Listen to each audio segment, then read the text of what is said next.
किती झाले 100. मग 100 तुकडे झाल्याच्या नंतर त्या ठिकाणी तो राक्षस बोलू लागला. याचं नेमकं काय कारण? कारण माणसाचे 100 तुकडे झाल्याच्या नंतर माणूस बोलू शकतो का? अजिबात बोलू शकत नाही. पण या ठिकाणी तो कालनेमी बोलू लागलेला आहे. अरे थांबले, मी सावध यारो. कशामुळे बोललाय? कारण कशा का पद्धतीनं होईना, परत त्या ठिकाणी कालनेमीनं त्या ठिकाणी रामायण सांगितलं होतं. आणि रामायण सांगितल्यामुळं कप्तान हो की कसे हो, कारण रामायण सांगितल्यामुळं त्या ठिकाणी त्याचं जे तोंड होतं ते तोंड जशाच तसं शांत राहिलं. म्हणून त्या तोंडाने त्या ठिकाणी तो कालनेमी बोलला. बोलल्यावर काय झालं?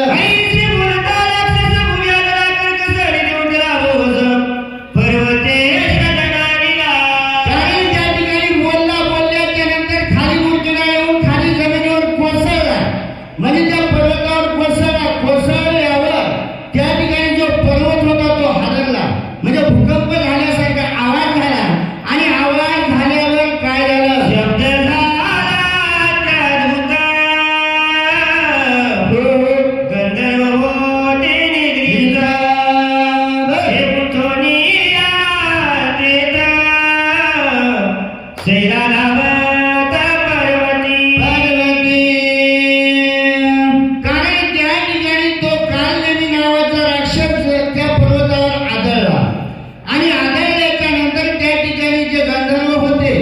झोपलेले होते.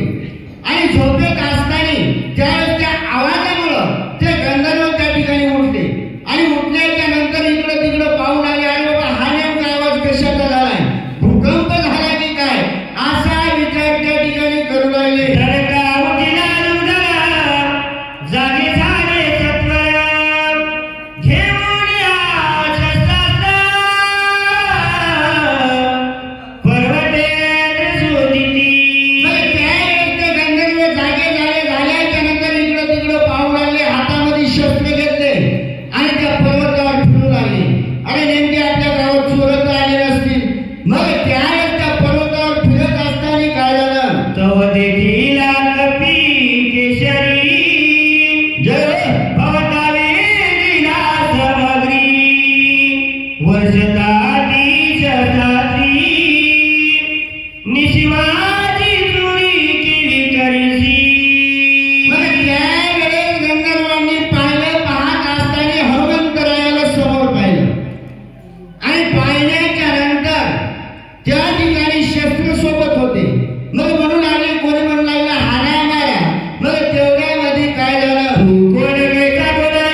नाही ना, त्या ठिकाणी विचारतील, अरे बाबा एवढ्या रात्री तू आमच्या गावामध्ये काय करायला लागला?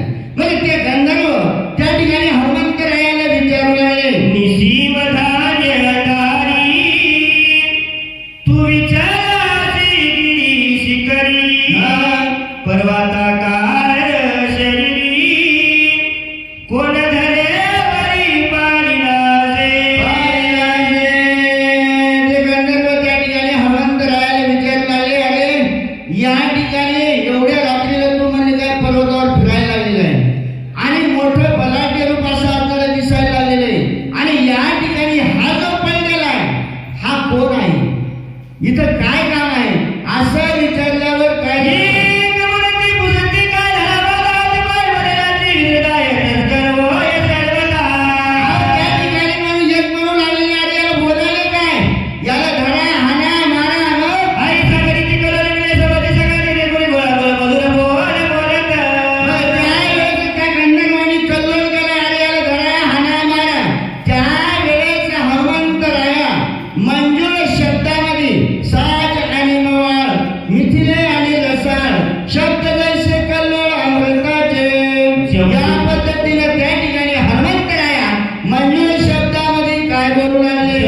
द्वीपाचे दक्षिण कोणी किष्किंधाचे राजधानी सुग्रीवराज चुडामणी तैसारी नांदत जम्बू ये दीपा माझी एक पंढरपूर गाव का किष्किंधा नगर आहे, पंढरपूर नाही. पंढरपूर याच्यामध्ये जम्बूद्वीपामध्येच येते. जम्बूद्वीप म्हणजे आपल्या भारताचं नाव आहे आणि या जम्बूद्वीपामध्ये असा असणारा एक खंड म्हणजे महाराष्ट्र. हे म्हणजे काय, या ठिकाणी पंढरपूर म्हणजे वर किष्किंधा नगर आहे आणि या नगराचा सुग्रीव एक राजा चुडामणी आहे, तो राजा आहे. आणि तो राजा कोण आहे, रामप्रभूचा मित्र आहे.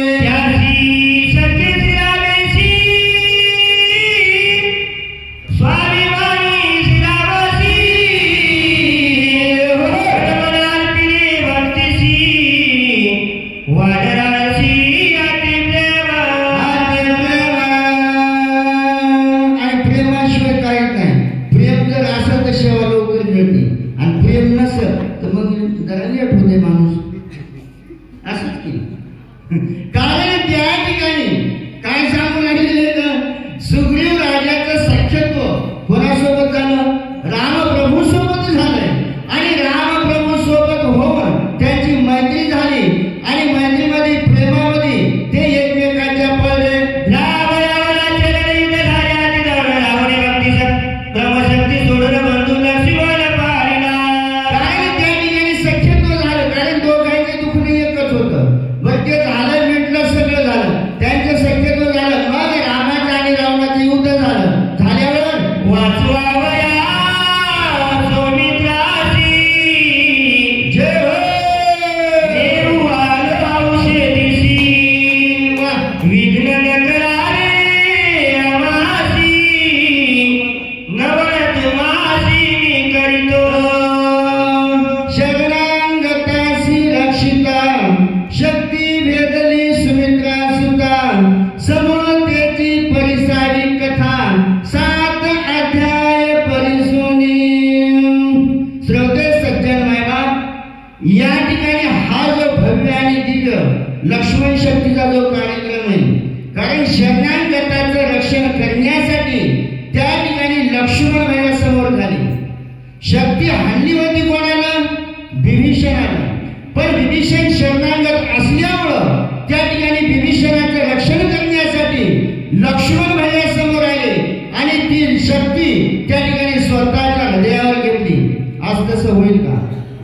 होईल? आज कलियुगात शक्यच नाही. कारण मग ते म्हणजे काय, त्या ठिकाणी स्वतःच्या हृदयावर घेतली आणि हृदयावर घेऊन त्या ठिकाणी विभीषणाला वाचवलं. मग विभीषणाला ती शक्ती लागल्यामुळं हनुमंतराय म्हणू लागले, लक्ष्मण भैया रक्ताच्या थारोळ्यामध्ये रणांगणामध्ये पडलेला आहे आणि त्याला वाचवण्यासाठी मी दिव्य औषधी आणण्यासाठी आलोय. उदया येता गवस्ती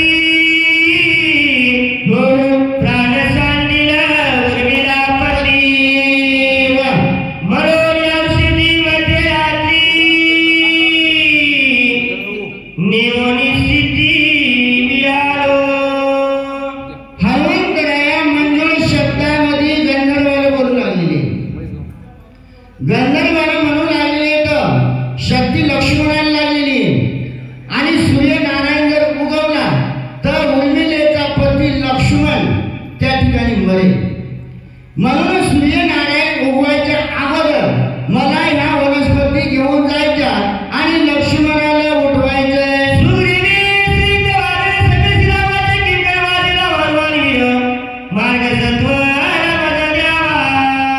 म्हणून म्हणले, हे गंधर्व हो, या ठिकाणी मला मी तुम्हाला विनंती करतो, कारण या ठिकाणी मला ह्या औषधी येऊ द्या. माझा वेळ या ठिकाणी घालू नका. स्वामी काय सारिता पूर्ण सर्वता करून पुढीला करिता चरण शिरगुणात शोभेन.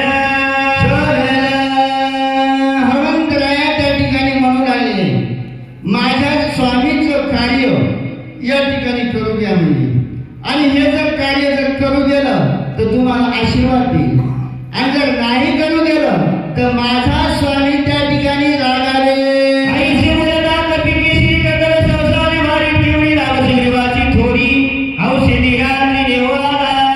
अरे बाबा, या ठिकाणी तू सांगायला लागलेला काय म्हणायला लागलेला, तू रामाची थोर सांगायला, मोठेपणा सांगायला, सुग्रीवाच्या मोठेपणा सांगायला, औषधी देऊ दे म्हणायला. आज तू कोण आहे? सगळे सगळे संसावले द्वारा सिद्ध कार्य करा परिगती केले भाले वर्षोदा घरी समकाळे. त्यावेळेस असं आपल्याला सगळं सैन्य सरसावलं, हातामध्ये शस्त्र होते, मारण्यासाठी लावले. रावती सेना होते गजवान कावाला कीर्ती खरा पुरुषार्थ. मग त्यावेळेस अशा अर्थाने त्या ठिकाणी एकटा होता. आता इथं येऊन भांडण करून समजा आम्ही तुमच्या गावात आलो आणि तुमच्या गावातल्या एखाद्या माणसाला जर मारून गेलो तर आमचा पुरुषार्थ आहे. हा, कारण गलीतलं कुत्र गलीत गेल्यावर भुकते जास्त, पण ते दुसऱ्या गाव बाहेर गेल्यावर भुकते का? दुसऱ्याच्या आखाड्यावर कुत्र भुकते का? अजिबात नाही. त्याचा जेवढा एरिया आहे तिथंच भुकते. पण हनुमंत या इकडचे एवढ्या लांब किती किती म्हणजे रन काढून गेलेले आहेत. 12,04,040 कोस याच्या दुप्पट, 24,08,080 कोस एवढ्या लांबून गेलेला हनुमंतराया त्या ठिकाणी तिथे गेलाय, आणि त्या ठिकाणी जे गंधर्व होते ते गंधर्व सरसावल्यावर त्याच्या भांडण. आता पाहू काय होते. गंधर्व मिळाले 14 एकला एक कवींद्र क्रोधा चढला दुर्धर करू समार धरिला. कारण त्या ठिकाणी 14,000 गंधर्व होते, आणि एकटा एक असा असणारा कोण हनुमंतराया होता. मग त्यावेळेस राग आला, आणि राग आल्यावर युक्ती मारला दारुण विसर्गती समोर मला मंत्रीची चिन्ह कपिंद्र झाला कमळला. म्हणजे काय, त्यांचं गंधर्वाचं चिन्ह पाहिल्याच्या नंतर हनुमंतरायाला राग आला. आल्यावर एक गोष्टी गाते वाली एकदाच कविता गेले उरले ते पुढची वाली मग आपण लेकर येसी.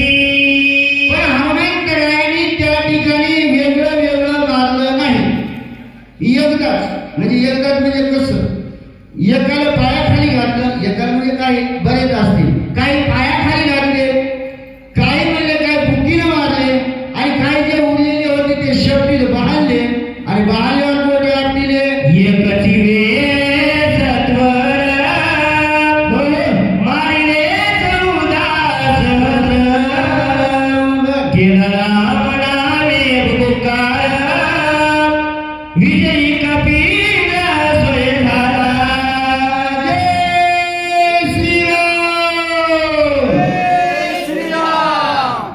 हनुमंतरायांनी रामप्रभूचा जप त्या ठिकाणी केलाय, भूमुखकार केलाय, आणि भूमुखकार करून एकदाच एका ठोक्यामध्ये सगळे वाढले. ज्याचे मोठी नाम स्मरण विघ्न त्याचे वंदी चरण कळे काळ सोडे आपण नित्य गमाला त्याशी करी. सज्जन मायबाप ज्याच्या मुखामध्ये नित्य नाव आहे त्याला म्हणजे काही विघ्न काय करणार आहे. कारण त्या ठिकाणी विघ्न तर काय करू शकत नाही. काळ सुद्धा येऊन पाया पडतो. ऐसा नाम झाला की विधी झाला कपिल नामे पंचमी सत्वर औषधी भार पाठसे. ऐसा नाम धारक हनुमान. त्या ठिकाणी अपयश येईल का? यश श्री औदार्य ज्ञान वैराग्य ऐश्वर्य हे 6 गुणवर क्षेत्रासाठी, म्हणजे हे 6 गुण जिथं असले तिथं अपयश येईल. अवलेबल येणारच नाही ना. तसं या हनुमंतरायाची स्थिती होती. मग त्यामुळं त्या ठिकाणी हनुमंतराया विजयी झाले. पर्वताची शिखर पाहता औषधी भार संसार होती गोचर तेने कपिल कमळला. मग त्यावेळेस ते 14,000 गंधर्व मारल्याच्या नंतर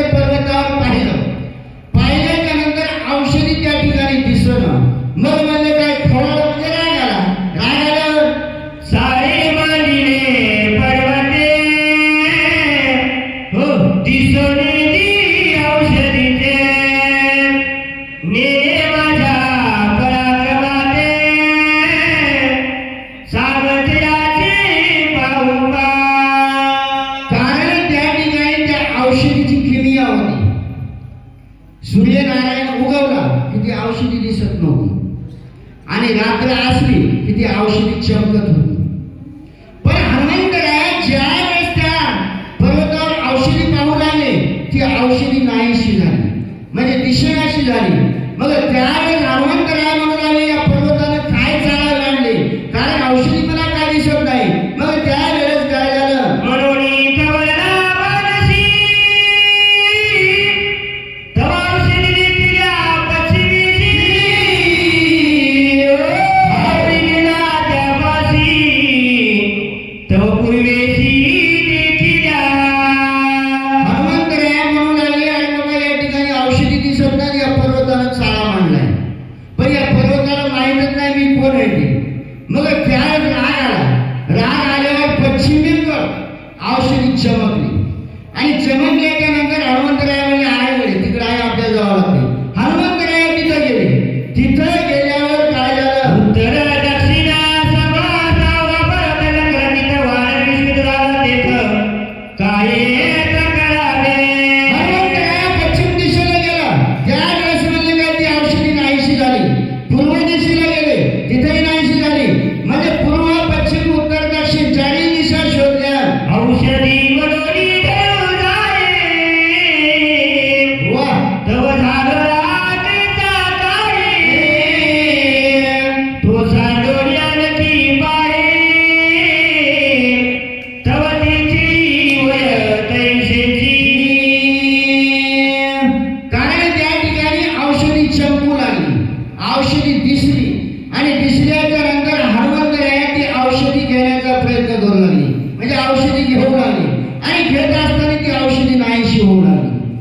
मग असं करीत असताना पुन्हा हनुमंतराय काय करतात, ऐसा झाला केल दक्षिण नैवेद्य औषधीचे दर्शन सीता तुराती उदिवना काया पण बोलत. कारण त्या ठिकाणी पर्वतावर हनुमंतराय औषधी घेण्याचा प्रयत्न करू लागले, पण हाताला औषधी येत नव्हती. मग त्यावेळेस हनुमंतराय विचार करू लागले, मग चिंतातूर झाले. मग काय पुन्हा आधी मला तुका पुरुषार्थ केला तुका उधाराया गेला कपटी राक्षस वेदना तोही मारी रावायाची. मनोजवम मार्गतुल्य वेगम जितेंद्रियं बुद्धिमतां वरिष्ठं वातात्मजवानरायुतमुखं श्रीरामदूतं शरणं प्रपद्ये. एवढ्या मनाच्या वेगानं 7 समुद्राचं उल्लंघन करून द्विशरूपाय म्हणजे कुशद्वीप असा याच्याही पलीकडे असा आपल्याला द्रोणागिरी पर्वत आहे. एवढं उड्डाण करून आलोय. मधोमध म्हणले काय कालने मी राक्षस भेटला त्यालाही मारलं. एवढा मी पराक्रम केलाय, पुरुषार्थ केलाय, पण त्याचा काही उपयोग झाला नाही. दुष्कर कर्मे केली ती अवधीचा वाया गेली. औषधीने कुणी निधनी शक्ती झाली तीव्रता. कारण आपल्याला शक्ती करायचं म्हणल्यावर 1 महिन्यापासून नियोजन महिना लागते ना. कारण या वाचकाला फोन लावा, त्या सूचकाला फोन लावा, यायला करा, ही आपल्याला हे करायचं, पट्टी मागायची, 1 महिना जातेच. मग एवढा कार्यक्रम तुम्ही नियोजन केलं आणि नियोजन आज शक्तीचा कार्यक्रम आहे आणि इथं वाचक सूचकच नाही आले. तुम्हाला काय वाटतं, आपण उगाच पराक्रम केला, एवढी पट्टी जमा केली, एवढे हे केलं, कोणी काय उपयोग झालाय ना, काही नाही. तसं हनुमंतराय त्या ठिकाणी म्हणू लागले, आतापर्यंत मी जेवढा पुरुषार्थ केलाय जेवढा वाया गेलाय म्हणजे याचा काही उपयोग झाला नाही. असे हनुमंतराय त्या ठिकाणी विचार सूर्या काय मुख दाखवू श्रीराम चरण कैसे पाहू अंगदा काय उत्तर देऊ श्री रघुराव सोडेला.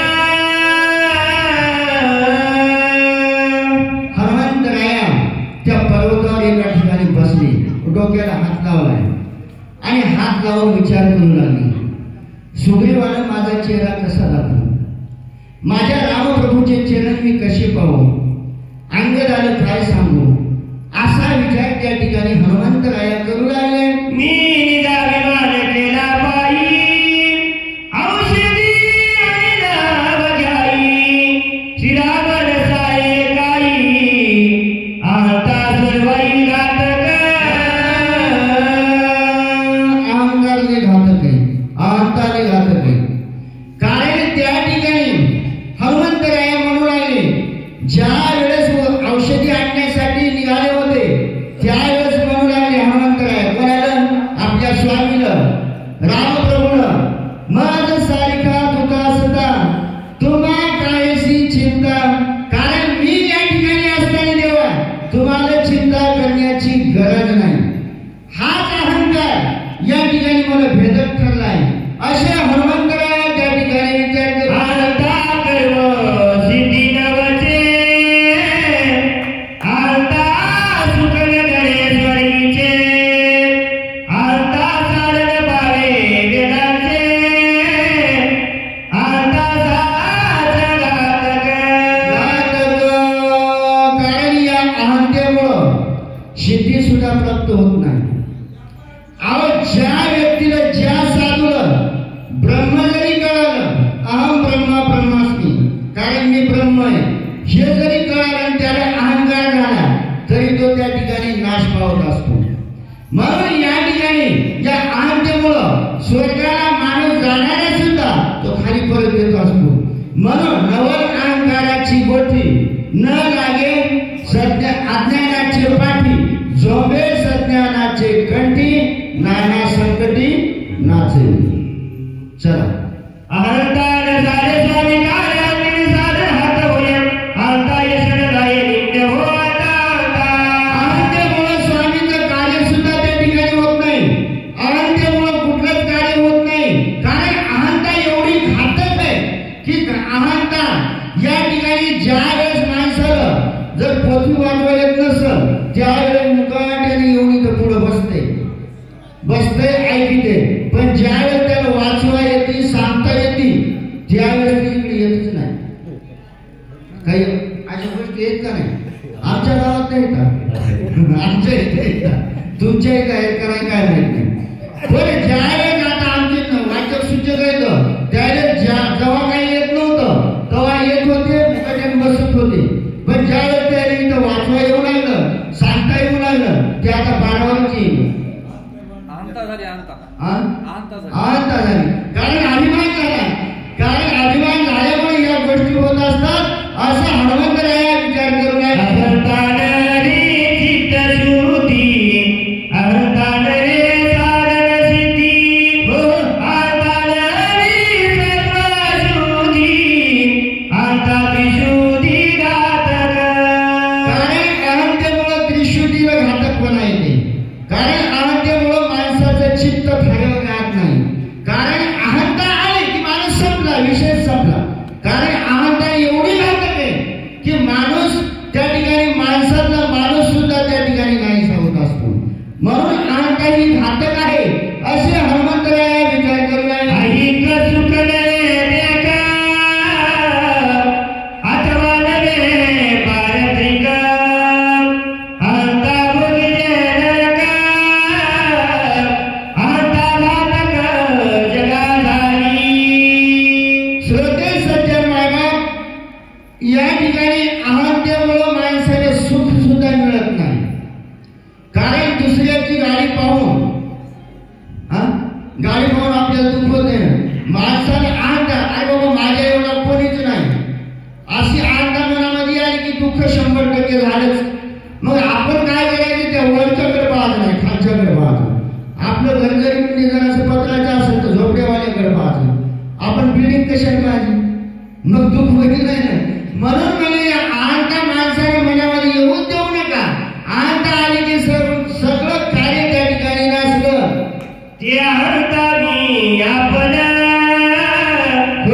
श्रीरामांचा केली जाण, ते जागवलो संपूर्ण,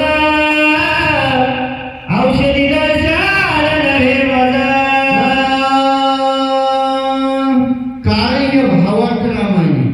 जसा भाव असं नारबा वगैरे होते काय भावार्थ रामायण आहे. कारण हे रामायण भावार्थ आहे, जसा भाव आहे तसा त्याचा अर्थ आहे. कारण याच्यामध्ये अनेक असे असणारे शून्य लोक येतात. कारण जसा माणसाचा भाव आहे तसा त्या ठिकाणी अर्थ निघत असते. एका ओळीचा एक अर्थ कधीच निघत नाही, कारण अनेक अर्थ त्या ठिकाणी निघत असतात. आणि हनुमंतराय त्या ठिकाणी विचार करू लागले, अरे बाबा मी भगवंताच्या सानिध्यात होतो पण मला त्या ठिकाणी अहंता निर्माण झाली. आणि अहंता निर्माण झाल्यामुळं आता मी माझ्या रामप्रभूंचे चरण कसे पाहू.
यानंतरची जोडी बबनराव कुट्टे सारेगावकर आणि भगवानराव